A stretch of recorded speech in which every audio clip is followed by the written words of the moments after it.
Bé, jo crec que avui és dia per felicitar el cos de Mossos d'Esquadra, a la unitat central d'agressions sexuals, a la policia científica, a la comissaria general d'investigació i també als agents del territori.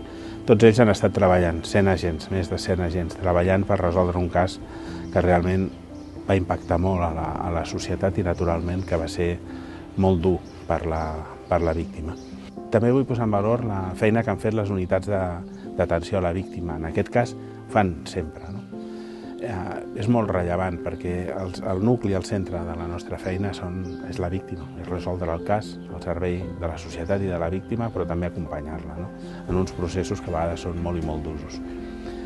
Vull insistir, nosaltres mai, el cos de Mossos d'Esquadra mai abandona un cas, i menys d'agressions sexuals. Més del 83% dels casos d'agressions sexuals són resolts sobre la base de moltes hores, de molta dedicació, de molt esforç, de molta tenacitat, de molta perseverància per part del cos.